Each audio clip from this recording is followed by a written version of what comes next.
हरे कृष्णा कृष्ण कृष्णा हरे हरे, हरे राम राम राम हरे हरे।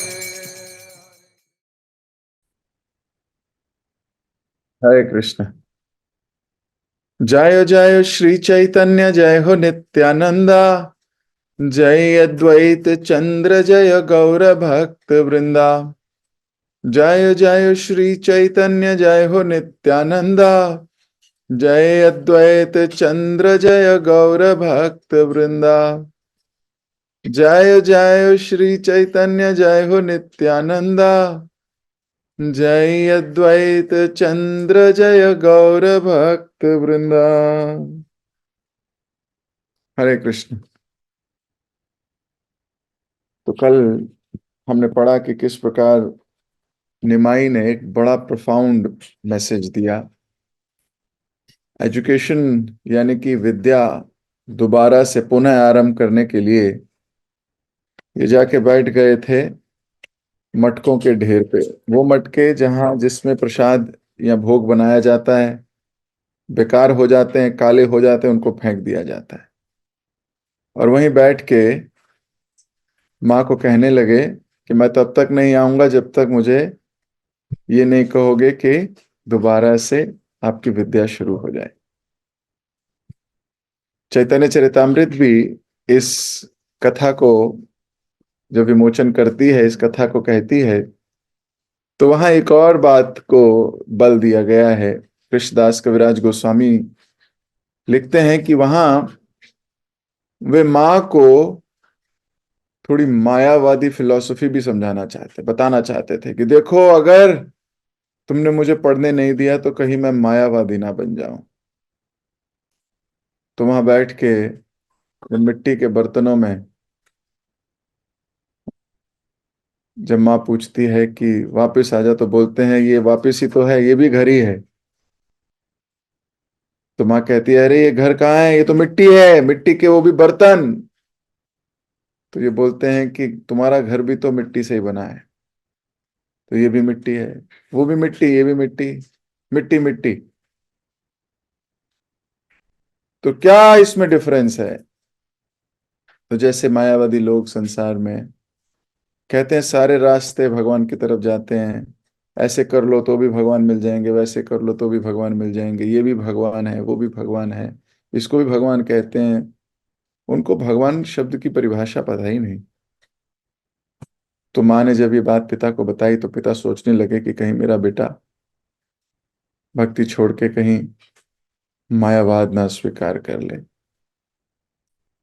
तो एक ये भी बात पिता के मन में रही। खैर, कल माता पिता मान गए थे, क्योंकि पड़ोसियों ने भी कहा था, शुभ चिंतकों ने भी कहा, भक्तों ने आके कहा इसकी पढ़ाई दोबारा शुरू करो, कुछ नहीं होगा। दया सिंधु भगवान श्री गौर सुंदर की जय हो। जगन्नाथ मिश्र और सची देवी के आंगन में उदित हुए इस तेजस्वी चंद्रमा की जय हो। श्री नित्यानंद प्रभु के जीवन एवं प्राण श्री गौरांग महाप्रभु की जय हो। कलयुग धर्म हरिनाम संकीर्तन के भंडार श्रीमन महाप्रभु की जय हो। श्री गौरांग उनके भक्तों तथा परिकरों की जय हो। केवल चैतन्य महाप्रभु की लीलाओं के श्रवण से तत्क्षण भगवान श्री कृष्ण की भक्ति प्राप्त होती है। तत्क्षण, तत्क्षण का अर्थ है उसी वक्त। तो जो कोई महाप्रभु की शरण में जाता है तत्क्षण कृष्ण भक्ति उदय हो जाती। जगन्नाथ मिश्र के घर रहे निमाई को कोई पहचान नहीं पाया कि वे ही पूर्ण पुरुषोत्तम भगवान है। पूरे जगत में जितने भी खेल हैं बाल्य भाव से निमाई ने वे सब खेले। इस प्रकार कुछ समय में उसके यज्ञोपवीत संस्कार का समय आ पहुंचा। तो अब एक और संस्कार होना है। इस संस्कार को संपन्न करने के लिए जगन्नाथ मिश्र ने एक उपयुक्त मुहूर्त चुना और अपने मित्रों का आमंत्रित किया। सब लोग उत्साह और आनंद पूर्वक वहां आए और प्रत्येक ने कार्यक्रम में अलग अलग सेवाएं संभाल ली। ये निज जन है। जब भी कोई आयोजन हो, मित्रगण कोई ना कोई सेवा संभाल लेते हैं। कोई प्रसाद बनाने की सेवा, कोई मैनेजमेंट की सेवा, कोई सब्जियां लाने की सेवा, कोई कटिंग करने की सेवा, कोई जूतों को संभालने की सेवा, कोई लेक्चर लेने की सेवा, किसी की कीर्तन करने की सेवा, किसी की गेस्ट को रिसीव करने की सेवा, किसी को डेकोरेशन की सेवा, किसी को विग्रह सुंदर करने की सेवा। तो भक्त लोग भी ऐसे कुछ कुछ आयोजन करते रहते हैं जिसमें सबको भगवान की और वैष्णवों की सेवा करने का अवसर मिले। जो जो व्यक्ति इस सेवा के अवसर को स्वीकार करता है, उसकी सुकृतियां बढ़ती हैं। वो भक्ति में एक कदम और आगे हो जाता है। और जो कोई उनसे चुरता है, सोचता है कि मुझे ज्यादा ना करना पड़े, वो उतना ही भक्ति में पीछे होने लगता है। और यही तो भगवान के साथ शुद्धता का संबंध है। जब कोई अपॉर्चुनिटी मिले, जब कोई अवसर मिले, भक्त उसे पाकर परम संतोष का अनुभव करते हैं। तो अभी इन सब के मित्र, उन्हीं को तो मित्र कहेंगे। और कौन मित्र है? जो सहयोग दे, हेल्प करे एंथुजियास्टिकली। मान लीजिए हम कोई आयोजन कर रहे हैं और हम जब देखते हैं कि कुछ भक्त उत्साह से और सेवा लेना चाहते हैं, तो हमें लगता है ये अपने हैं। ठीक बात है, हमें लगता है ये अपने हैं। और कोई दूर दूर भागे तो हमें लगता है इनके अंदर अभी वो उत्साह, वो बात है नहीं।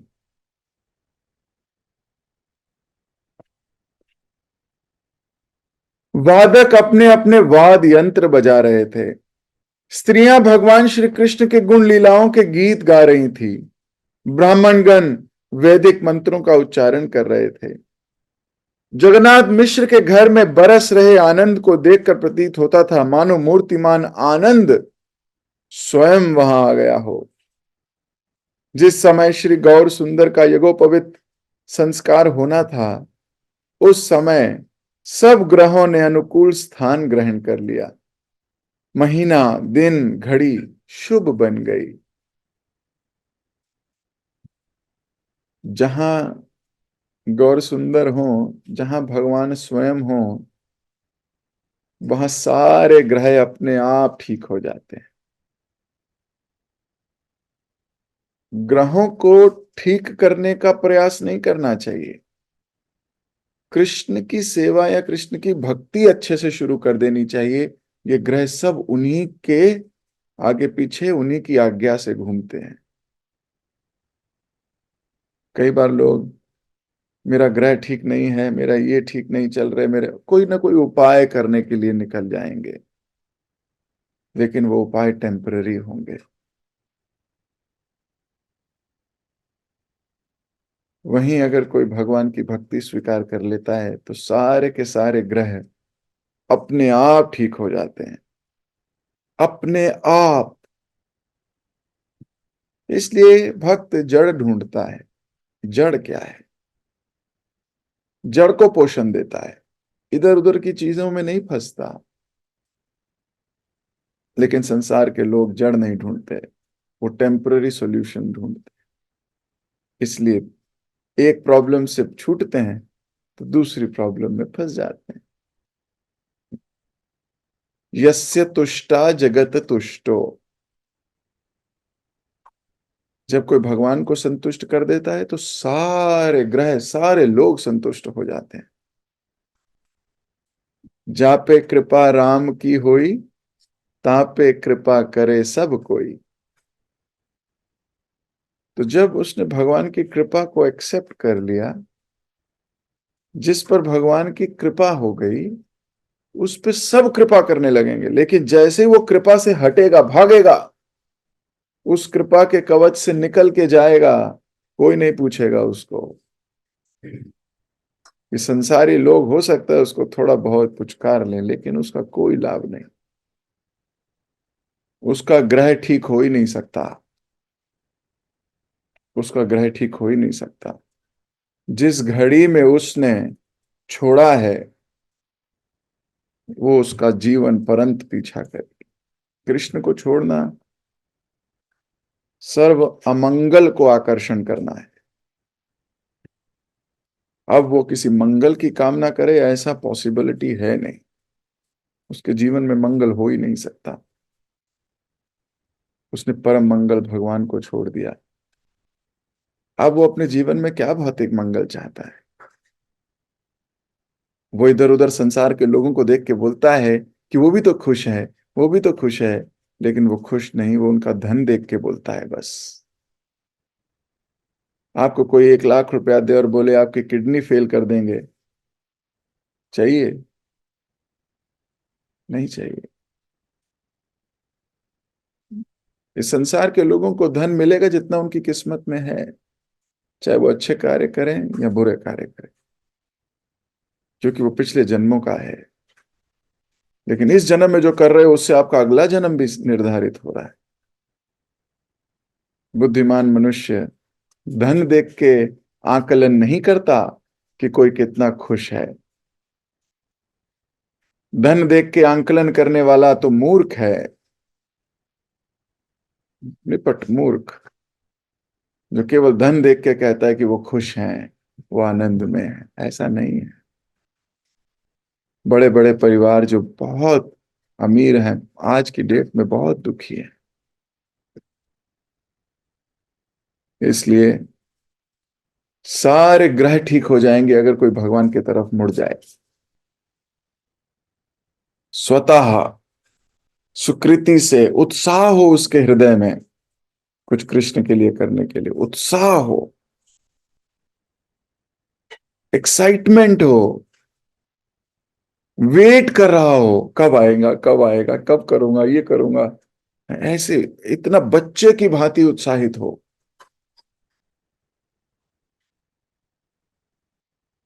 अगर ऐसा हुआ तो उसके सारे ग्रह ठीक हो जाएंगे। तो जब महाप्रभु के पिताजी महाप्रभु का यज्ञोपवीत संस्कार आरंभ कर रहे हैं, ग्रह अपने आप ठीक हो गए।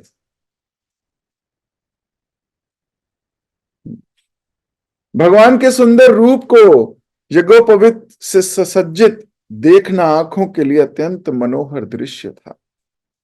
निश्चित ही अनंत शेष ने अपने प्राण प्रिय भगवान की देह का आलिंगन करने के लिए उसे जनेयू का रूप धारण किया होगा। तो ये जो जनेयू है, वृंदावन दास ठाकुर कह रहे हैं, ये जरूर इतने सुंदर रूप को केवल स्पर्श करने अनंत शेष ने किया होगा, जनेयू का रूप धारण कर लिया होगा। और ये सच बात है। भगवान की सेवा में हर एक वस्तु जो लगती है उसमें बलराम स्वयं प्रवेश करते हैं, क्योंकि भगवान की सेवा में कोई भी इधर उधर की चीज नहीं लग सकती। उस चीज को पवित्र और वो चीज भगवान के लिए उपयुक्त हो, उसके लिए बलराम जी स्वयं सेवा में आते हैं, स्वयं सेवा में आते हैं। तो अनंत शेष वो जनेऊ बन गए। उस समय निमाई ने भगवान वामन का रूप धारण किया, और जिस किसी ने उनकी इस लीला को देखा, अपने चित्त में अपरंपार सुख का अनुभव किया। तो अभी गौर सुंदर वामन लग रहे हैं, वामन के रूप में आ गए। छोटा सा बालक, सन्यासी जैसा भेष, जनेऊ हाथ में पहना हुआ। सोचिए कितने सुंदर लग रहे होंगे भगवान। हाथ में लाठी, कंधे पर झोला।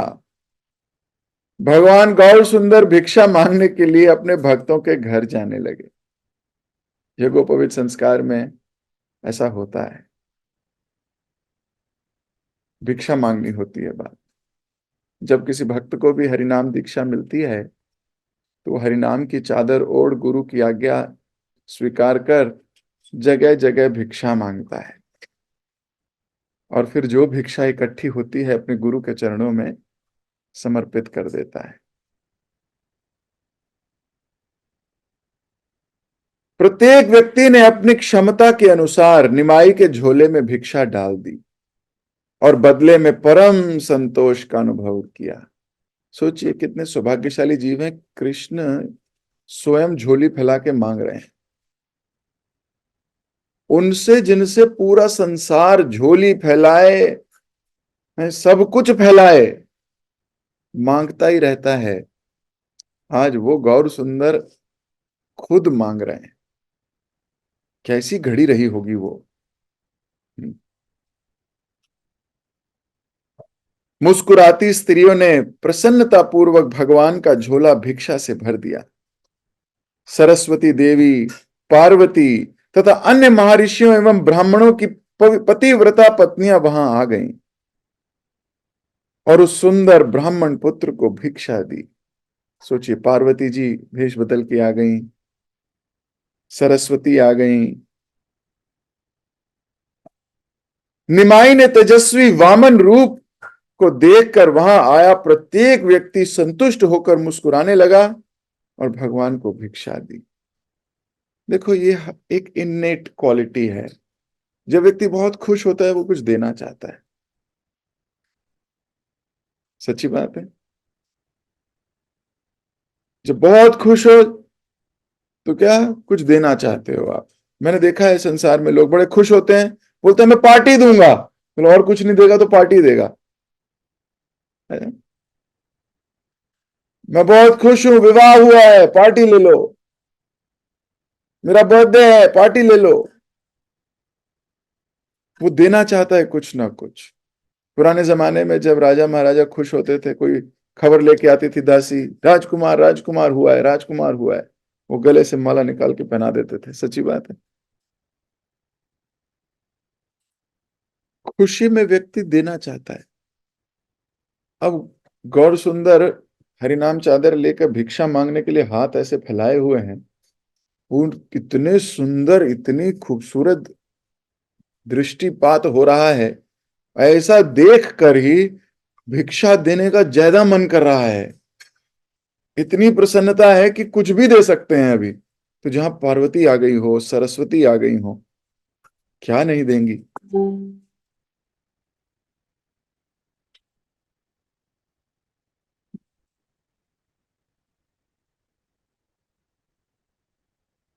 तो सब लोग बड़े खुश हैं, बहुत खुश, और हर व्यक्ति अपनी क्षमता के अनुसार कुछ दे रहा है भगवान को। बड़ा सुंदर दृश्य है।